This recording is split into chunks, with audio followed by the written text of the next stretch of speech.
Bonjour à tous et bienvenue. Le triste feuilleton de la dégringolade du football français se poursuit malheureusement. Aujourd'hui, la Ligue de football professionnel a annoncé dans un communiqué que son appel d'offres de droits TV pour la Ligue 1 avait été infructueux. En clair, le minimum requis pour obtenir les lots mis en jeu n'a pas été atteint. Donc en gros, la Ligue de football professionnel aujourd'hui va devoir négocier de gré à gré, donc directement, avec les potentiels diffuseurs. Donc pour schématiser, le milliard chantonné depuis très longtemps avec ce potentiel nouveau contrat de droit TV, celui qui devait remettre le football français sur les rails et devenir le deuxième, troisième championnat européen, eh ben ça n'aura pas lieu. Donc le milliard, déjà, on lui dit adieu, comme on lui avait déjà dit adieu à l'époque pour Mediapro. Et on en a parlé depuis très longtemps sur la chaîne. À Mediapro, déjà, on avait mis les alertes rouges. Et là, depuis quelques temps, tous les spécialistes des droits TV s'accordent à dire que les demandes, que les attentes de la Ligue de football professionnel sont complètement irréalisables vu la teneur du marché. C'est bien simple, aujourd'hui on a une offre en Italie, un packaging, Sky, DAZN, on parle d'à peu près 900 millions. Et donc déjà vous avez des clubs qui ronchonnent un petit peu parce qu'ils attendaient plus, etc. C'est quand même en baisse. Donc tu es dans un marché stagnant, voire en baisse, mais il y avait un seul championnat qui espérait multiplier ses revenus, c'était la France. Vu le marché, c'était strictement impossible. À la Ligue de football professionnel, toutefois, on se dit pas forcément inquiet. Alors peut-être que Canal a raison et qu'en effet, il y aurait des accords potentiellement secrets avec un potentiel diffuseur pour négocier justement de gré à gré et trouver un accord qui satisferait tout le monde. Néanmoins, déjà le milliard, faut l'oublier. Et faut l'oublier pour plein de raisons en fait, parce que Vincent Labrune, donc le président de la Ligue de football professionnel, qui avait entonné, qui avait chantonné devant tout le monde qu'on allait faire plein d'argent, on était la deuxième ou troisième ligue européenne, enfin bref, il y avait plein de choses comme ça. Comme je vous le répète, on a recruté à tour de bras la Ligue de football professionnel, les nouveaux locaux, enfin bref, train de vie princier, même en interne ça choque. Entre les augmentations, enfin c'est vraiment la vie de luxe, la vie de roi.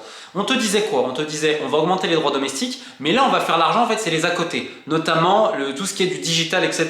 Pourquoi? Parce qu'à l'époque, vous allez voir la République des copains et à quel point c'est grave en fait. Parce que là j'ai pas envie de rire.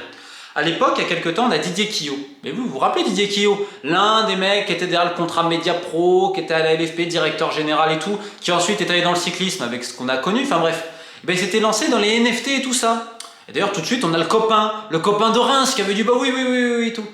Dans le business plan de la LFP, je rappelle que c'est un business plan auquel les présidents, je ne sais pas s'ils sont naïfs ou stupides, des fois je me pose des questions, avaient voté, avaient dit oui, on va faire ça, et ils avaient planifié qu'ils allaient gagner tout cet argent. Bref, l'espoir fait vivre.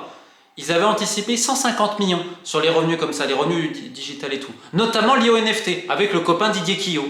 Ouais. Aujourd'hui, vu ce que vaut les NFT, tu n'auras jamais ça. Donc déjà, t'enlèves ça. Deuxième point, Vincent Labrune leur a tous dit, les droits internationaux, c'est là où on va faire de l'argent. Alors c'est une profonde méconnaissance et c'est se foutre de la gueule du monde, parce que quand tu fais un contrat de droit TV, la majorité de l'argent, ça provient des droits domestiques.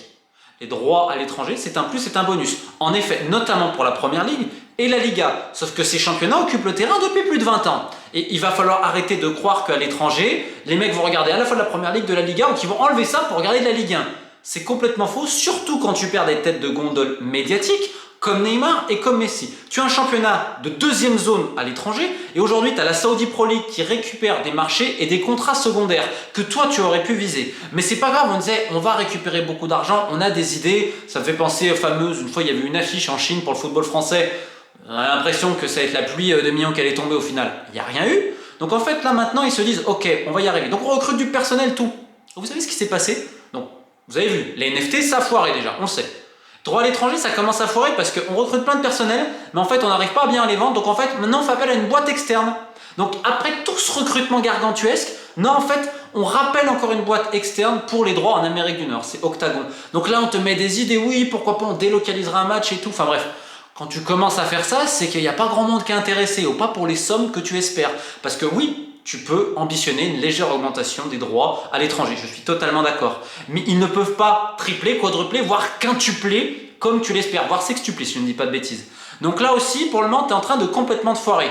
Maintenant, tu as cet appel-là, tu te rates aussi. Alors, c'est quand même assez prodigieux d'avoir tout raté comme cela. Pourquoi? Parce qu'on va le rappeler, mais le contrat que la Ligue signe avec Amazon, alors attention, Vincent Labrune hérite d'une situation très compliquée et il devait faire des compromis. Il ne faut pas non plus lui rejeter l'entièreté de la faute, bien loin de là.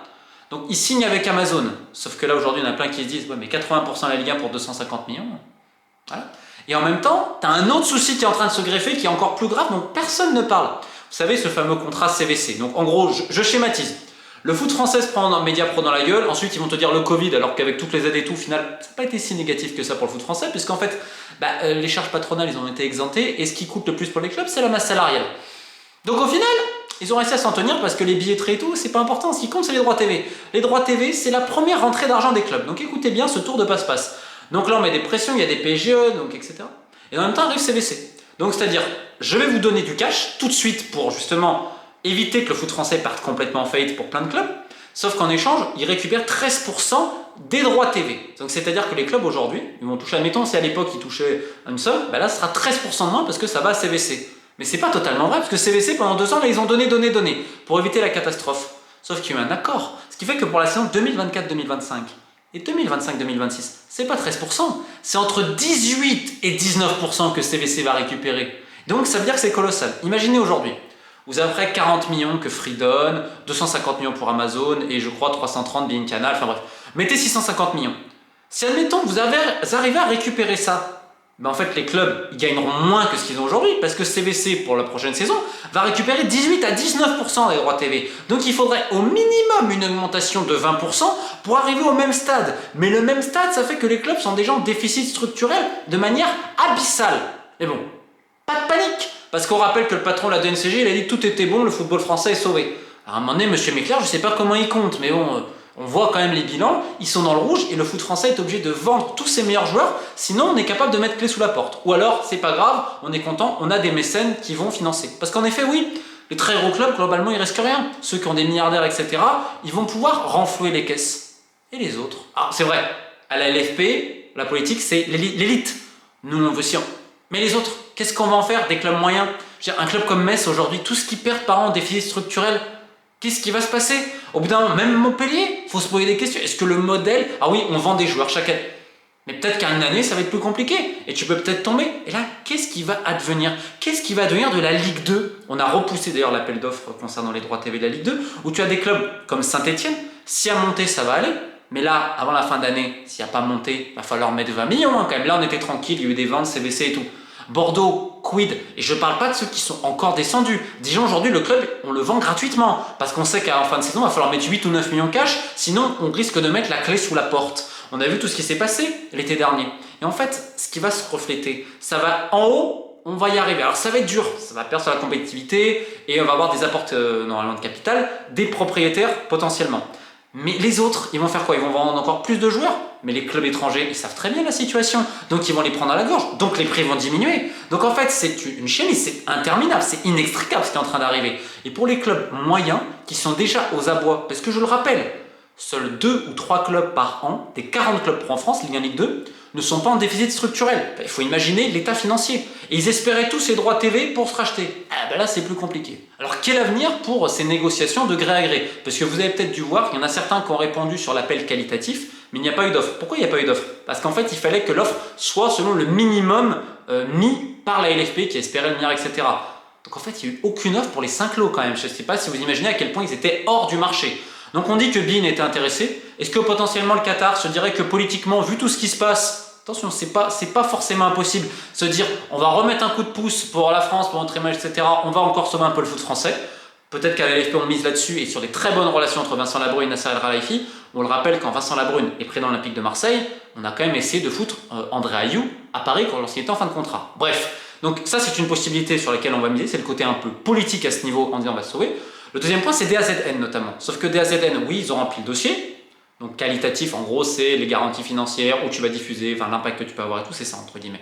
Et par DAZN, il ne faut pas oublier qu'ils se sont mis aussi sur le championnat italien, avec une très grosse somme potentielle, même si pas tout le monde n'est ravi en Italie, on va voir ce qui va se passer dans ces droits TV-là. La question, c'est est-ce que financièrement, ils auront la possibilité de faire tout cela? Après, la véritable inconnue, c'est Canal. Est-ce que Canal va finalement se positionner ou pas de gré à gré? Est-ce qu'ils en ont vraiment besoin aujourd'hui, vu leur business model, quand tu vois ce que la F1, le MotoGP, etc. leur rapportent?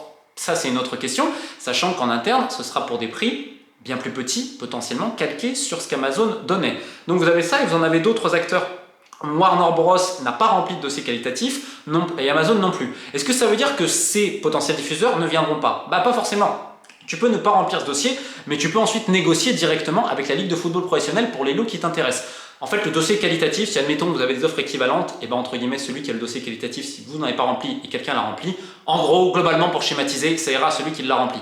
Bien évidemment, ce serait trop facile de rejeter la seule responsabilité sur Vincent Labrune, qui peut encore toujours sortir un lapin de son chapeau, c'est ce que certains entendent, avec ses côtés politiques et tout, ce que j'ai pu vous expliquer. Néanmoins, il faut bien comprendre que l'influence des présidents de club, elle est prépondérante là-dedans. Ce sont les présidents qui étaient très enthousiastes vis-à-vis de Mediapro. Ce sont ces mêmes présidents qui étaient très enthousiastes pour les NFT, alors que la plupart, ils savaient même pas de quoi on parlait, ils m'ont dit vous allez recevoir tant d'argent, oui, oui, il n'y a pas de problème, et qui ont validé ce plan qui était voué à l'échec. Donc en fait, c'est un ensemble. Mais encore une fois, je vais le répéter, il y a une solution politique pour tous ces gens-là. C'est de se dire que si jamais on reprend encore un mur, c'est pas grave parce qu'il y aura toujours l'État, donc le contribuable français, pour sauver le football français. Pour terminer, ce serait quand même très intéressant que Vincent Labrune s'explique sur toutes ces questions de fond-là et aussi de questionner un peu justement sa présidence parce qu'en effet, on vit très bien, on vit très très bien à la LFP, mais par contre, il y a du football professionnel français, surtout celui qui est intermédiaire, on vit de plus en plus mal. Alors certes, bon, j'en ai assez dit, bon courage à tous, équipe de Faith.